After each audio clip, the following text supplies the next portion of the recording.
We are still moving along in the first book of the Bible, Genesis. We are on chapter 22 now. We're going to cover verses 1 through 19, and we are going to talk through Abraham and his son Isaac and their trip up the mountain.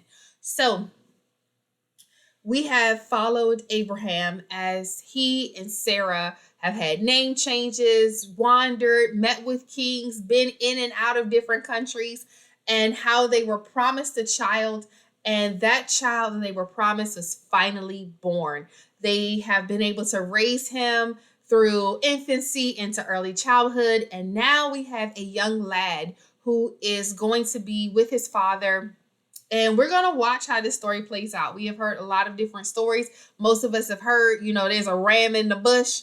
We are going to talk about the story behind that ram and how it got there. So, in Genesis chapter 22, verses 1 through 19, in verse 1, it starts off with God testing Abraham. It was a test from the beginning. It was a test from the beginning.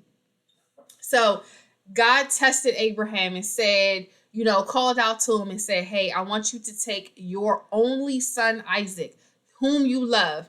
Not that this is the only child that he has, because we know that Abraham also had a son, Ishmael, who has now at this point moved away with his mother, and they have set up a life somewhere different.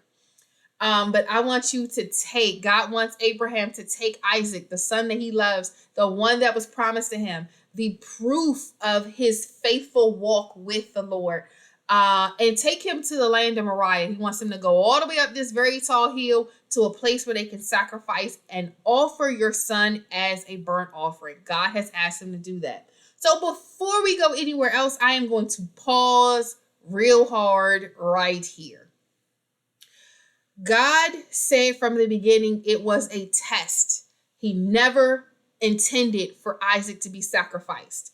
God is not going to ask us to sacrifice our children. If you feel like God is asking you to sacrifice your child, what I would like for you to do is please give that baby to somebody you trust and go talk to somebody about it, because God is not going to ask us to sacrifice our children. It was a test for Abraham and Abraham only. There is not a time in the Bible where God has ever asked anyone to sacrifice their child to him, for him, or on behalf of him.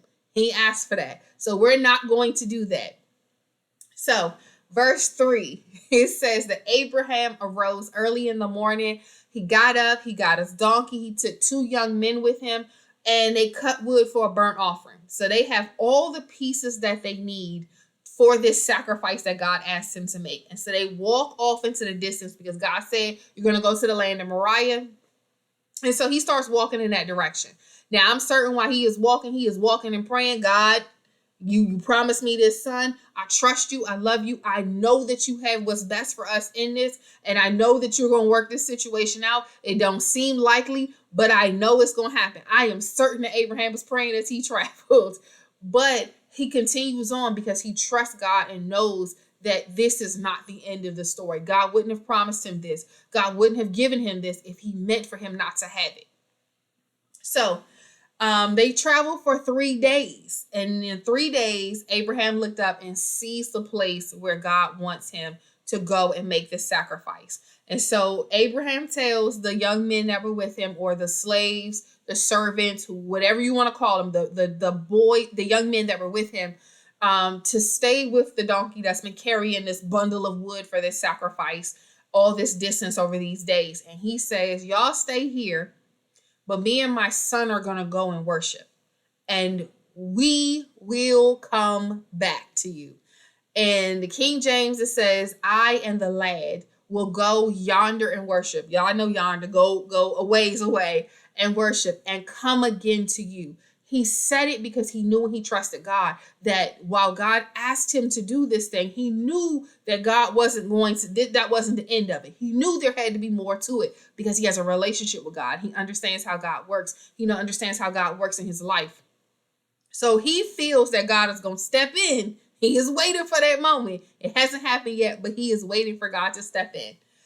And so it says that he took all these things, the wood, and he laid it on his son. So he had his son carrying it. When it says lad, A lot of us like to think that this is a very little boy, like he's like 3 or 4 or 5.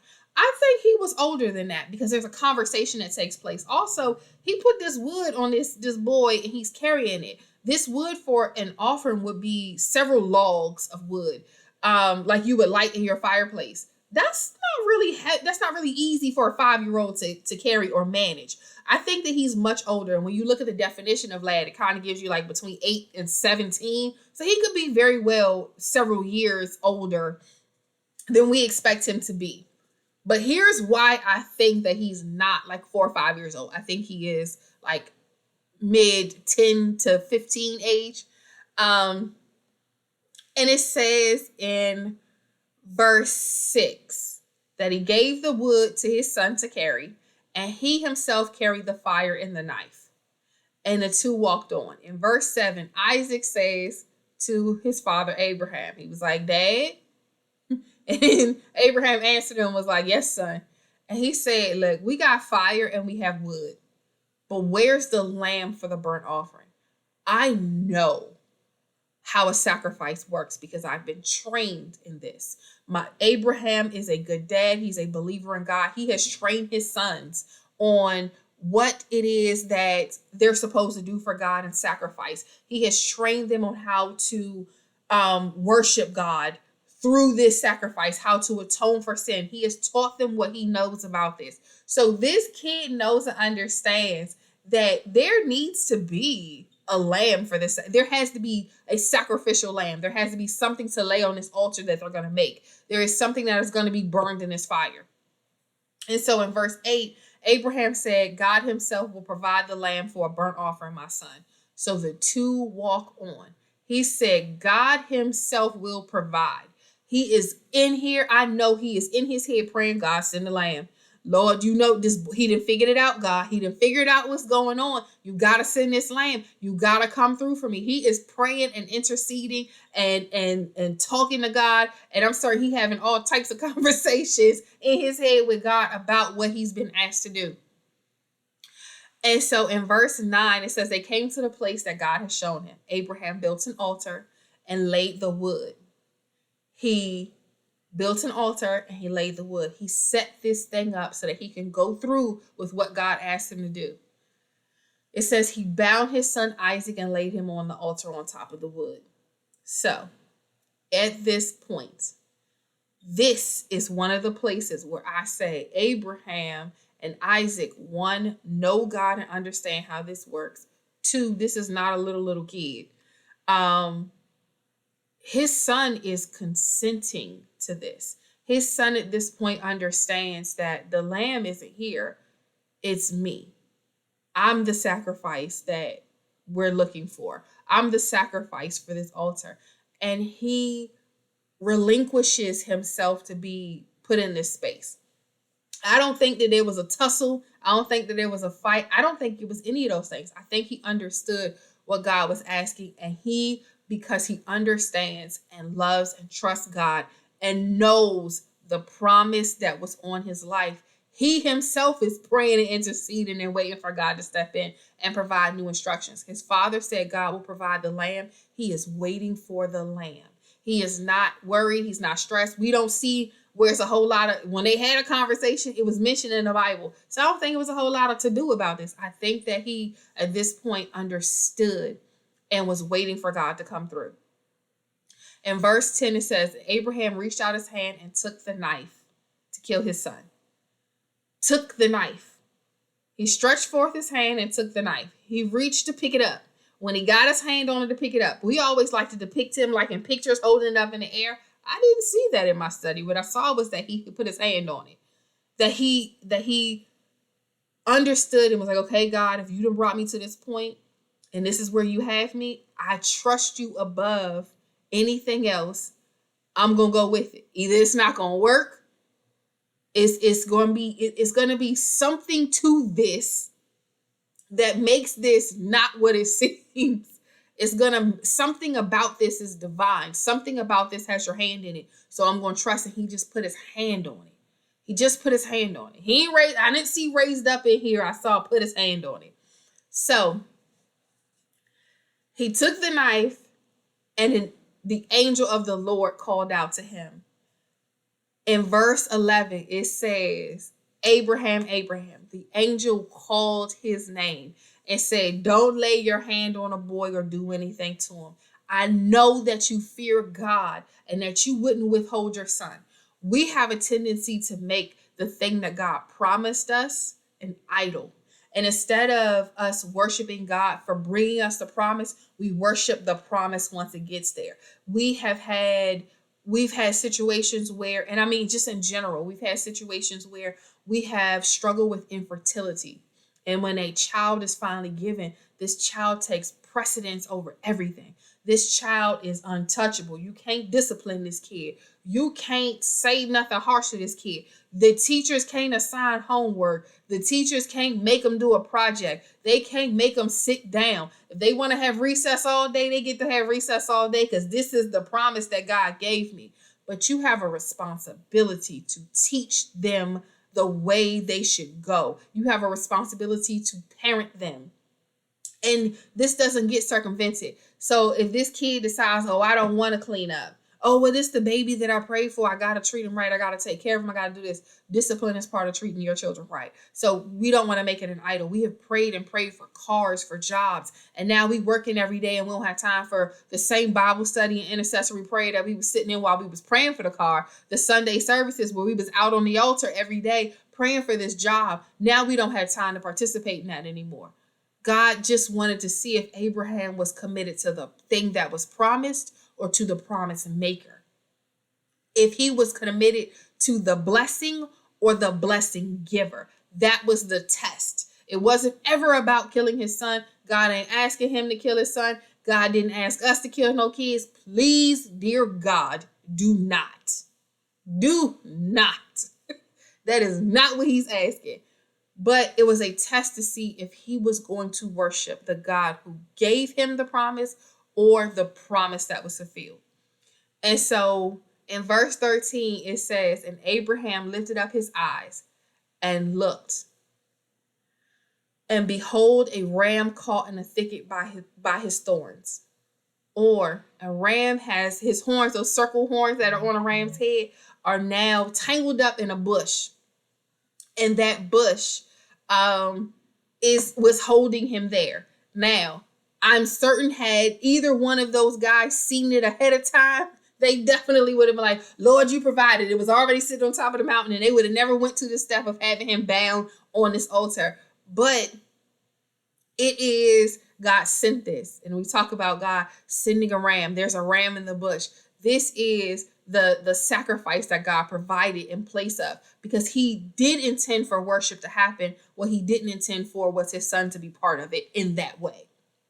So they took that ram and they offered it as a burnt offering. They did what they were supposed to do according to the rules that God had given them for sacrifice. And so in verse 14, Abraham calls the name of that place Jehovah Jireh. That's where we get Jireh. It's provider. It's the Lord will provide. Because that day, God provided the lamb for the sacrifice. God provided what was needed in that moment. And in verses 15 and 16, the angel of the Lord called out to him and said, by myself I have sworn, says the Lord, because you have done this, not only not have you withheld your son, your only son, I will indeed bless you and make your offspring as numerous as the stars in heaven and the sand that is on the seashore. Your offspring shall possess the gates of their enemies. And by your offspring shall all nations of the earth gain blessings for themselves, because you obeyed my voice. Because you listened. Because when I asked you to do something, you did it, even if it didn't make sense. Even if you felt that it was foolish and it was dangerous, or if it was something that just was beyond your capacity, because you trusted me. Because you trusted me, I'm going to not only bless you, I'm going to make your legacy so great. I'm going to make the generations and the people that come from you so great and so numerous. They'll be as numerous as the stars and as the sand on the seashore. If you've ever scooped up a handful of sand, you couldn't count what was in your hand. How in the world are you going to count all the sand on the seashore? He said, I'm going to make generations come from you. I'm going to make your legacy so great. We're going to talk about you forever. Unsaved people know the name of Abraham. People who do not believe in God have heard the name Abraham in relation to the Bible. God blessed him so greatly that we still talking about him like he's from just a couple weeks ago. He was on the news. No, this is thousands and thousands of years ago. And he says that all nations of the earth will be blessed because of these offspring you have, because of the nations that come out of you. There will be a blessing attached to there's a blessing attached to the people that are attached to you. That's how great this is going to be because you were obedient. So Abraham took his son, they walked back down the hill like he promised, and they went on back to where they were from and got back to their house. And that's the end of verse 19. So I'm going to do a quick recap, and then we're going to roll this whole thing out of here. So in the beginning of this chapter, God calls out to Abraham and says, Abraham, I need you to take your son and I want you to sacrifice him, make him a burnt offering for me. I'm going to tell you where to go. And when you get there, I want you to sacrifice. And so Abraham was obedient. The first thing that Abraham was obedient, not only to the fact that God asked him to make this horrible, horrible sacrifice, but he went to where God told him to go.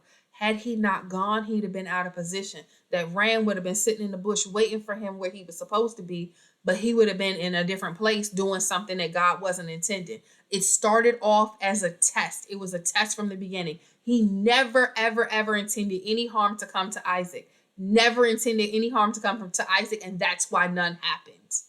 So he asked him to go. They go on a walk. They get for 3 days. They travel. When they get to the place where God appoints the space for this sacrifice, they go and they build the altar. Isaac asked, he was like, hey, Dad, I'm seeing this wood and I'm seeing this fire. I know we finna build the altar, but I'm not seeing the sacrifice. What's going on here?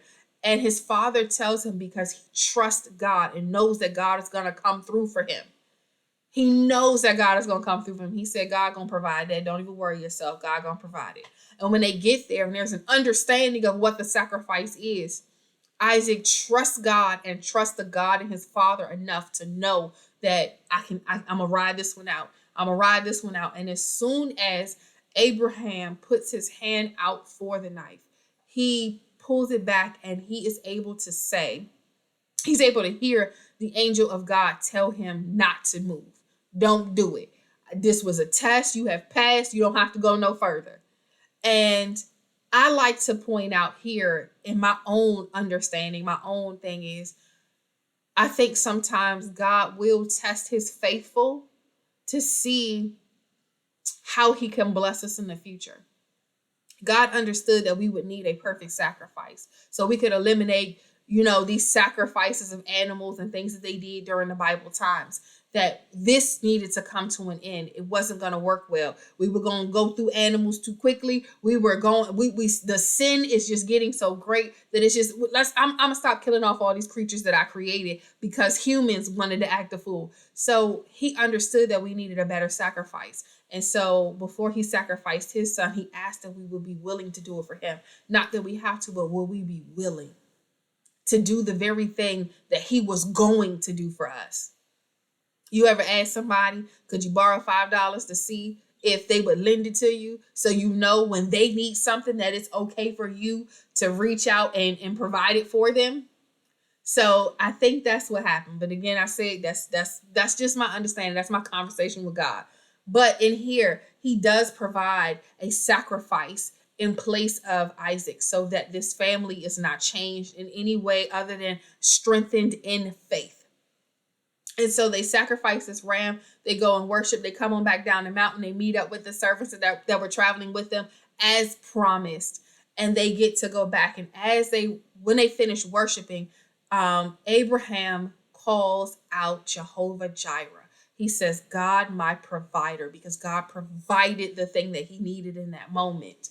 And he trusts God to be a provider. And God said, because of your faithfulness, because of your obedience, because of your willingness to do what I asked you to do, despite what the cost could have been, I'm going to make you blessed. I'm going to make you so blessed that your legacy is going to be so great. It's going to be more numerous than the stars in the sky and the sand on the beach.